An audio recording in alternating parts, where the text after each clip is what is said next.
Vă salut, dragi prieteni, și bun găsit la un nou clip. Priviți aici puțin, dacă doriți.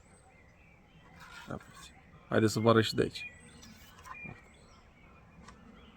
Vedeți ce curată e? Cam așa a fost adusă de către unul dintre vecinii mei, pe care eu am zis să-l ajut. Haideți să mai vă arăt ceva.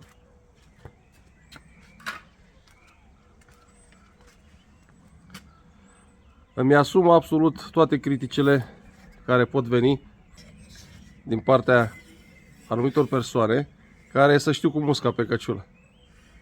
Deci priviți și dumneavoastră cum arată acest boloboc. Deci efectiv nici nu mai vezi prin el.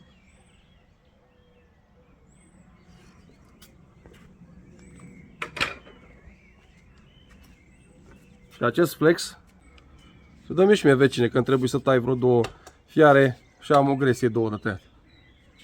Bun. Și de aici pleacă toată discuția. Salutare, oameni buni, și bun găsit la un nou clip. Ați urmărit niște imagini pe care, din punctul meu de vedere, nu aș fi dorit să am ocazia să le arăt cuiva sau efectiv să le văd eu. Sunt imagine bunătății pe care noi, oamenii de la țară, cei care investim niște bani în anumite scule, anumite unelte pe care le folosim prin gospodărie, avem nevoie de ele, le dăm cu împrumut. Pentru că așa suntem noi, băieți de treabă, și de multe ori ne face rău cu mâna noastră. Astăzi facem un clip cu top 5 lucruri pe care nu ar trebui să le împrumuți niciodată, fie că lucrezi la țară, fie că lucrezi la oraș. Numărul 1. În primul rând, nu ar trebui să împrumuți nici o uneltă, o sculă sau, eu știu, vreun utilaj pe care l-ai tu în gospodărie cuiva. De ce? Păi este foarte simplu. Ați văzut cum vi le aduc, ați văzut cum arată după ce au fost folosite și credeți-mă, am fost eu să le iau înapoi. Cred că ați pățit și dumneavoastră același lucru. Și când te duci, băi, vecine, îmi dai și mie, că ți-am dat un boloboc, ți-am dat o bormașină, ți-am mai dat, eu știu, un flex, ce? Băi, vecine, ce, parcă ți le-am adus, mă. Deci tupeul merge până în momentul în care efectiv nu mai recunoaște că i le-ai dat.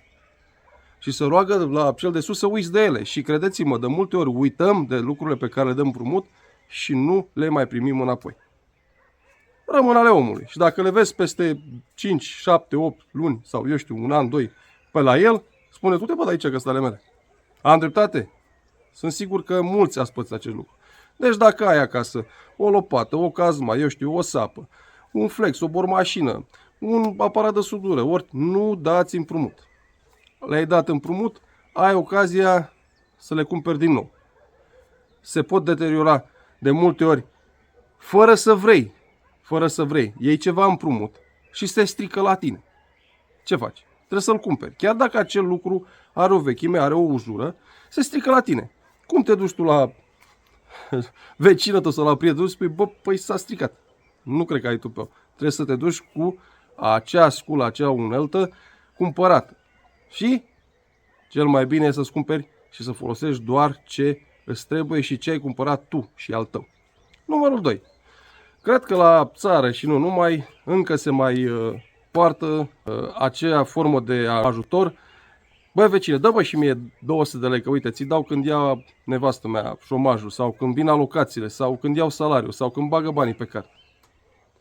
Oameni buni, eu am o vorbă pe care sunt convins că mulți o să-și o noteze. Dom'le, dacă vrei să dai bani împrumut, dă bani cam de cât ai putea tu să-l ierți. Da? Deci, bagă bine la cap această chestie. Pentru că îți vei face dușmani cu mâna ta, pe banii tăi. Sunt convins că prima, a doua oară o să ți-i aducă, eu știu. Sau poate ai ghinionul să nu ți-i aducă de prima, a doua oară. Dar vine momentul în care o să te duci la el, sau mai nou acum cu tehnologia îl suni și spui, bă, am și eu nevoie de banii aia. Eu am dat un exemplu, 200, că poate suma e mai mare. Știți ce vă spune? Exact cum am pățit și eu. Ce mă, ți-a rămas nădejdea în banii aia? Sau pur și simplu te întreabă, păi la ce trebuie bani? Și atunci mori, pică cerul pe tine. Deci, al doilea lucru pe care să nu împrumuți niciodată, că stai la oraș, că stai la țară, nu împrumuta bani. Nu vin eu să răscolesc cumva și sau să spun lucruri pe care mulți dintre noi le cunoaștem de mult timp.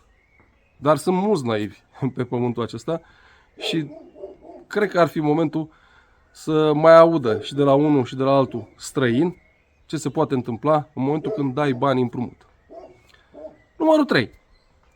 Dom'le, aici este cu duș întors. Dar tot o formă de împrumut se poate numi. Vecine, vii să mă ajut pe mine la... Că o să te ajut și eu la... Ați făcut așa ceva? Sunt convins că da. Pentru că el te cheamă să-l ajuți la betoane. Și tu când vei avea nevoie de el, ba o să fie la servici, ba are o petrecere, ba nu are timp, ba e obosit. Și atunci o să pierzi în două locuri. 1. Ai muncit degeaba ca un fraier și l-ai ajutat. 2.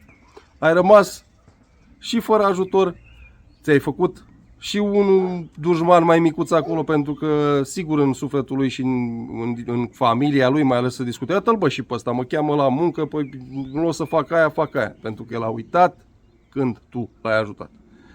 Și din acest motiv, cea de-a treia regulă și de-al treilea lucru pe care să nu faci niciodată, să nu muncești cu împrumut, pe ajutate.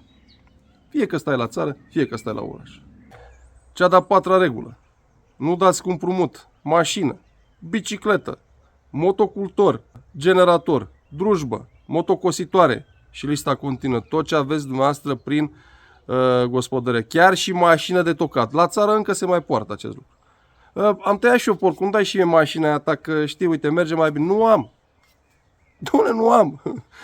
Cel mai bun lucru spus. Nu am. Nu merge. În spatele meu am atelierul. O construcție pe care în curând vreau să o termin. Și a venit cineva și a văzut acolo o drujbă. Băi, vecine, nu dai și mie drujba, că uite, vreau să tai și... Băi, fraților, ziceai că zboară, mă rog, motorul în sus. Pentru că știi ce se întâmplă? Eu auzeam. Nu doare pe nimeni burta de sculele pe care le-a luat de la noastră cu împrumut. Și trage pe ea cât poate. Tu lucrezi ușor cu ea, ai grijă, îi mai dai o pilă, eu știu, mai pui un ulei, o mai bibilești, o mai aranjezi, că este efectiv banul tău investit. Dar personajul căruia ai dat tu de împrumut utilajul, sigur 100% nu-l interesează decât să-și facă treaba. Deci, ca să nu te ceri cu vecinii și să n-ai probleme cu ei, nu am. Vecinii ai, nu am. Eu de multe ori fac chestia asta înainte să mă întrebe sau să mă sune, că știu că de obicei, în momentul când te sună cineva care nu te-a sunat de mult timp, ori te sună cu o probleme, ori te sună să-și ceară ceva. Și din prima, bă, nu am. Mă, nu știu cum să vă fac să înțelegeți că, credeți-mă că am ajuns în stadiu în care bunătatea mea a fost luată ca o slăbiciune. Lasă-mă că l-ai fraier, ce? I-am adus-o înapoi, chiar dacă nu merge, nu o să-mi zică nimic, că băia treabă. Ei bine, de azi încolo nu mai fac chestia aceasta. Ați văzut despre ce este vorba. Am lăsat la sfârșit cea de-a 5-a regulă, care poate o să vă uimească puțin, dar 100% este adevărat.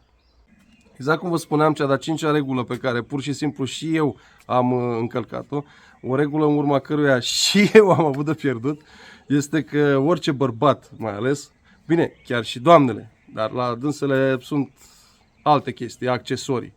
Dă-mi o bluză, dă-mi o rochie, dă-mi o, nu știu, ceva, o trusă de machiaj, nu știu, cred că se mai poartă. Nu știu sigur pentru că nu, eu am o problemă cu soția mea pe care o respectăm amândoi. Nu am, dar nici nu cer. Ok, deci noi bărbații avem câte un hobby. Unul pescar, unul vânător, unul se duce cu bicicleta să se dea pe munte, unul, mă rog, nu intrăm în amănunte. Doamne, dacă vreți să vă meargă bine, nu dați împrumut niciodată. Undițe. Tot ce înseamnă accesorii de pescuit. Tot ce înseamnă accesorii de camping. Tot ce înseamnă accesorii, efectiv, când pleacă cu un om în vacanță. Vecine, dai-mă și mie curtul ăla sau rulota sau... Nu pot. Plec și eu. Vecine, uite, mâine mă duc la pește. Am nevoie de 2 undițe, îmi dai și 2 senzori, că nu am. Nu, pleacă, i-am dat la un prieten. Păi vecine, ies și eu poi mâine cu familia, plec la munte, mă duc pe Valea Prahovei. Mai ai grătarul la care să împachetează, să, mă rog, putem să... Îl dai și mie. Nu am. Și lista continuă. Oameni buni, dacă m-am făcut înțeles, și cred că sigur m-am făcut înțeles, dacă vrei să nu ai probleme cu nimeni, probleme de acest gen și vrei să fii salutat sau să saluți, cuvântul care trebuie să stea pe buze de fiecare dată când cineva își cere ceva este nu am, nu merge, nu știu de el, l-am dat la altcineva. Și vă asigur că a doua zi tot o să te saluți cu vecinul și a treia și a patra zi, pentru că el o să fie supărat pe moment. O să se descurce din altă parte. Dar credeți-mă, dacă faceți prostia și dați, aveți ocazia, toată zi, să nu mai ai nici acel lucru pe care l-ai dat bun, sau ferească Dumnezeu deloc, și să fii certat și cu vecinul. Pentru că la nervi spune multe și cred că ar trebui să evităm aceste lucruri. Vă urez toate cele bune și încă o dată. Nu am. Numai bine.